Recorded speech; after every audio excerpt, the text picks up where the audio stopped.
Hello ನಮಸ್ಕಾರ, ನಾನು ಕೊಪ್ಪಳದಿಂದ ಶಾಣಾ ಬಾಚಲಪ್ಪ. News 18ಗೆ ಸ್ವಾಗತ. ನ್ಯೂಸ್ 18 ಸಬ್ಸ್ಕ್ರೈಬ್ ಆಗಿ ನ್ಯೂಸ್ 18 ಸಾಮಾಜಿಕ ಜಾಲತಾಣ ಫಾಲೋ ಮಾಡಿ. ಈಗಿನ ಕಾಲದಲ್ಲಿಯೂ ಸಹ ಅಸ್ಪೃಶ್ಯತೆ ಮುಂದುವರೆದಿದೆ. ಅದರಲ್ಲೂ ಕೊಪ್ಪಳ ಜಿಲ್ಲೆಯಲ್ಲಿ ಈ ಅಸ್ಪೃಶ್ಯತೆ ಪ್ರಕರಣಗಳು ದಿನೇ ಇನ್ನೂ ಹೆಚ್ಚಾಗ್ತಾ ಇದೆ. 2022ರಲ್ಲಿ ಕುಷ್ಟಗಿ ತಾಲೂಕಿನ ಹಿಮಾಯಪುರದಲ್ಲಿ ವಿನಯ್ ಎಂಬ ಬಾಲಕ ದೇವಸ್ಥಾನಕ್ಕೆ ಪ್ರವೇಶ ಮಾಡಿದ್ದ ಅನ್ನೋದು ಕಾರಣಕ್ಕೆ ಒಂದು ದಂಡನೆ ಹಾಕಿದ್ರು. ಆ ಕಾರಣದಲ್ಲಿ ಇವತ್ತು ಪ್ರಕರಣಗಳ ಇದರಲ್ಲಿ ಜಿಲ್ಲೆಯಲ್ಲಿ ವಿನಯ ಸಾಮರಸ್ಯ ಅಥವಾ ರಾಜ್ಯಾದ್ಯಂತನೇ ಸಮಾಜ ಕಲ್ಯಾಣ ಇಲಾಖೆ ವಿನಯ ಸಾಮರಸ್ಯ ಅನ್ನುವಂಥ ಯೋಜನೆ ತಂದು ಇಲ್ಲಿ ಜಾಗೃತಿ ಮೂಡಿಸೋದು ಮತ್ತು ದಲಿತರಿಗೆ ಇರುವಂಥ ಯೋಜನೆಗಳನ್ನು ಸರಿಯಾಗಿ ಮುಟ್ಟಿಸಬೇಕು ಅನ್ನುವಂಥ ಕಾರಣಕ್ಕಾಗಿ ಒಂದು ಯೋಜನೆಯನ್ನು ರೂಪಿಸಿದೆ. ಆದರೂ ಸಹ 2022ರಿಂದ ಇಲ್ಲಿವರೆಗೂ ಸಹ ಇನ್ನೂ ಕೊಪ್ಪಳ ಜಿಲ್ಲೆಯಲ್ಲಿ ದಲಿತರ ಮೇಲಿನ ದೌರ್ಜನ್ಯಗಳು ಮತ್ತು ಅಸ್ಪೃಶ್ಯತೆ ಪ್ರಕರಣಗಳು ಇನ್ನೂ ಮುಂದುವರೆದಿದೆ ಅನ್ನೋದಕ್ಕೆ ಈಗಿರುವಂಥ ಅಂಕಿಅಂಶಗಳೇ ಇಲ್ಲಿ ಸಾಕ್ಷಿಯಾಗಿದೆ.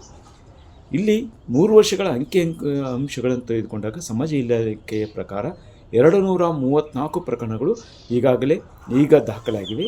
ಅದರಲ್ಲಿ ಎಷ್ಟು 3 ಪ್ರಕರಣ ಅಂದರೆ ಬೇರೆ ಜಿಲ್ಲೆಯಿಂದ ಬಂದಿರುವುದು ಒಟ್ಟು ಮತ್ತು 20 ಪ್ರಕರಣಗಳಲ್ಲಿ ನ್ಯಾಯಾಲಯದ ತೀರ್ಪು ನೀಡಿದೆ. ಹೀಗಾಗಿ ಇನ್ನೂ ಇಲ್ಲಿ 23 ಪ್ರಕರಣಗಳು ಪಡಿಸಿದರೆ ಇನ್ನೂ ಪ್ರಕರಣಗಳು ಮುಂದುವರೆದಿವೆ ಮತ್ತು ವಿಚಾರಣಾ ಹಂತದಲ್ಲಿವೆ ಅನ್ನುತ್ತೆ. ಮತ್ತು ಇಲಾಖೆಯಿಂದ ಏನು ದಲಿತರಿಗೆ ನೀಡಬೇಕಾಗಿರುವಂಥ ಮತ್ತು ಅಸ್ಪೃಶ್ಯತೆಗೆ ನೀಡಬೇಕಾಗಿರುವಂಥ ಕ್ರಮ ಕೈಗೊಂಡಿದ್ದೇವೆ ಅನ್ನೋದು ಒಂದು ಕಡೆ, ಜೊತೆಗೆ ವಿನಯ ಸಾಮರಸ್ಯ ಬಂದ ನಂತರ ಸಾಕಷ್ಟು ಜಾಗೃತಿ ಮೂಡಿಸಿವೆ ಮತ್ತು ಜನರ ಮಧ್ಯೆ ನಾವೆಷ್ಟೆಲ್ಲ ಕ್ರಮ ಕೈಗೊಂಡಿದ್ದೇವೆ ಅನ್ನುವಂಥ ಮಾತುಗಳನ್ನು ಇಲ್ಲಿ ಅಧಿಕಾರಿಗಳು ಹೇಳ್ತಾರೆ.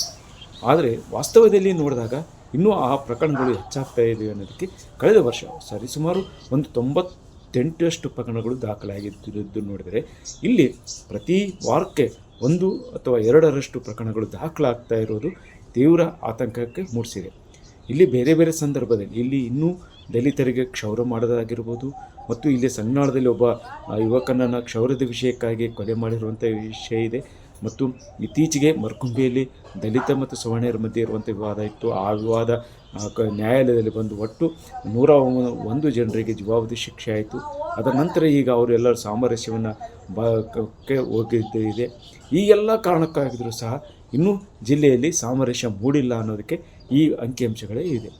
ಮತ್ತು ಇಲ್ಲಿ ದಲಿತ ಮುಖಂಡರು ಹೇಳೋದ್ರಿಂದ ಸರಿಯಾದ ಸಮಯಕ್ಕೆ ನ್ಯಾಯದಾನ ಸಿಗದೇ ಇರೋದು ಮತ್ತು ಕ್ರಮ ಏನಿದೆ ನ್ಯಾಯಾಲಯದ ಕ್ರಮನೋ ಅಥವಾ ಅಧಿಕಾರಿಗಳ ಸರಿಯಾದ ಸ್ಪಂದನೆ ಇಲ್ಲದು ಅಥವಾ ಆಗ್ತಾ ಇರುವಂಥ ಪ್ರಕರಣಗಳನ್ನು ಗಂಭೀರತೆಯನ್ನು ಅರಿತುಕೊಳ್ಳದೇ ಇರುವಂಥ ಕಾರಣಕ್ಕಾಗಿ ಇದು ಮುಂದುವರೆದಿದೆ ಅನ್ನುವಂಥ ಮಾತು ಹೇಳಿದೆ. ವಿನಯ ಸಾಮರಸ್ಯ ಬಂದ ಮೇಲೆ ಅವೇರ್ನೆಸ್ ಬಂದಿದೆ ಸಾಕಷ್ಟು. ಈಗ ದೇವಸ್ಥಾನ ಅಲ್ಲಿ ಮತ್ತು ಗುಡಿ ಗುಂಡಾರಗಳಲ್ಲಿ ಯಾವುದೇ ಥರ ನಿರ್ಬಂಧಗಳನ್ನು ನಮ್ಮ ಆಗಿಂದನೂ ಎಲ್ಲ ಇದು ಇನ್ನು ನಿರ್ದೇಶನ ಇದೆ ಸರ್ಕಾರದ್ದು, ಅಸ್ಪೃಶ್ಯತೆನ ಆಚರಣೆ ಮಾಡೋಂಗಿಲ್ಲ ಅಂತ.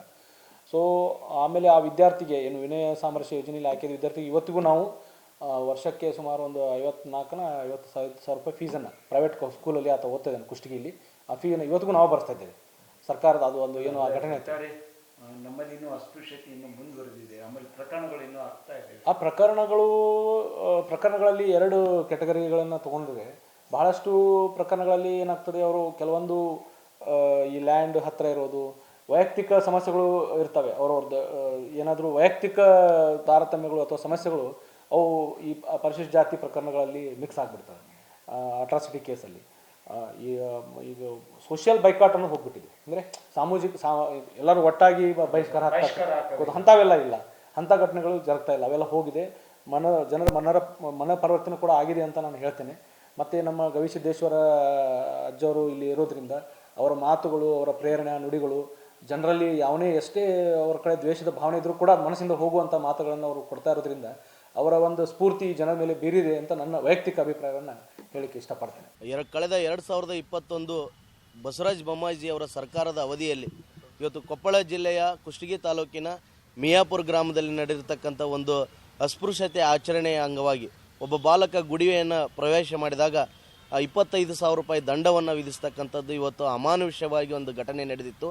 ಆ ಹಿನ್ನೆಲೆಯಲ್ಲಿ ಇವತ್ತು ಅಂದಿನ ಘನ ಸರ್ಕಾರ ವಿನಯ ಸಾಮರಸ್ಯ ಯೋಜನೆ ಅಂತೇಳಿ ಆ ಬಾಲಕನ ಹೆಸರಿನಲ್ಲೇ ಯೋಜನೆಯನ್ನು ಜಾರಿಗೆ ತಂದಿದ್ದರು.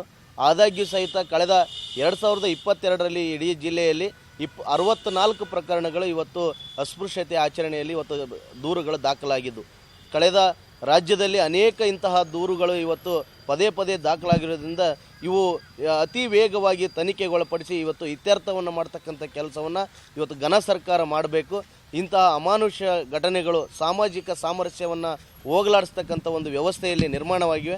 ಆ ನಿಟ್ಟಿನಲ್ಲಿ ಇವತ್ತು ಸಿದ್ದರಾಮಯ್ಯನವರ ಸರ್ಕಾರ ಇವತ್ತು ಇಂತಹ ಅಸ್ಪೃಶ್ಯತೆಯ ಆಚರಣೆಯಲ್ಲಿರ್ತಕ್ಕಂಥ ಅನೇಕ ಘಟನೆಗಳು ಇವತ್ತು ಪಾರದರ್ಶಕವಾಗಿ ಕಂಡು ಬರ್ತಾ ಇವೆ. ಅಂಥ ಘಟನೆಗಳನ್ನು ಐಡೆಂಟಿಫೈ ಮಾಡಿ ಇವತ್ತು ಸರ್ಕಾರದ ಸಚಿವರುಗಳು ಮತ್ತು ಮುಖ್ಯಮಂತ್ರಿಗಳು ಇವತ್ತು ಇಲಾಖೆಯ ಅಧಿಕಾರಿಗಳು ಇವತ್ತು ಮುತುವರ್ಜಿ ವಹಿಸಿ ಇಂತಹ ಪ್ರಕರಣಗಳನ್ನು ಕೂಡಲೇ ಇತ್ಯರ್ಥಗೊಳಿಸ್ತಕ್ಕಂಥ ಒಂದು ವ್ಯವಸ್ಥೆಯನ್ನು ಮಾಡಬೇಕು. ಒಟ್ಟಿನಲ್ಲಿ ಹೇಳೋದಾದರೆ ಇನ್ನೂ ಈಗಿನ ಸಂದರ್ಭದಲ್ಲಿ ಮನುಷ್ಯರ ಮಧ್ಯೆ ಬಾಂಧವ್ಯ ಹುಟ್ಟಬೇಕು ಮತ್ತು ಜಾತಿ ಧರ್ಮಗಳ ಮಧ್ಯೆ ಇರುವಂಥ ಅಥವಾ ಏನು ಸವರ್ಣೀಯರು ಮತ್ತು ದಲಿತರು ಎನ್ನುವಂಥ ಈ ವಿವಾದ ಬಗೆಹರಿದು ಎಲ್ಲರೂ ಸೌಹಾರ್ದಿತ ಬಾಳ್ವೆ ಅನ್ನೋದೇ ಎಲ್ಲರ ಆಶಯವಾಗಿದೆ. ಈ ನಿಟ್ಟಿನಲ್ಲಿ ಒಂದಿಷ್ಟು ಸರ್ಕಾರದ ಕ್ರಮ ಮತ್ತು ಇರುವಂಥ ವಿನಯ ಸಾಮರಸ್ಯ ಯೋಜನೆಯನ್ನು ಅನುಷ್ಠಾನವನ್ನು ಸರಿಯಾಗಿ ಮಾಡಬೇಕೆನ್ನುವುದು ಎಲ್ಲರ ಅಭಿಪ್ರಾಯವಾಗಿದೆ. ಶರಣಪ್ಪ ಚಲಾಪುರ್, ನ್ಯೂಸ್ 18 ಕೊಪ್ಪಳ. ನಿರ್ಭೀತ, ನಿಷ್ಪಕ್ಷಪಾತ, ವಿಶ್ವಾಸಾರ್ಹ ಸುದ್ದಿಗಳಿಗೆ ಮತ್ತೊಂದು ಹೆಸರಾಗಿರುವಂತ ನ್ಯೂಸ್ 18 ಕನ್ನಡ ಈಗ ಆಪ್ನಲ್ಲೂ ಲಭ್ಯವಿದೆ. ದಯವಿಟ್ಟು ಇಲ್ಲಿರುವ QR ಕೋಡ್ ಅನ್ನ ಸ್ಕ್ಯಾನ್ ಮಾಡಿಕೊಂಡು ಆಪ್ ಅನ್ನ ಡೌನ್ಲೋಡ್ ಮಾಡೋದಕ್ಕೆ ಮರಿಬೇಡಿ. ನಿಮ್ಮ ಬೆಂಬಲ ಹೀಗೆ ಸದಾ ನಮ್ಮೊಂದಿಗಿರಲಿ. ಧನ್ಯವಾದ.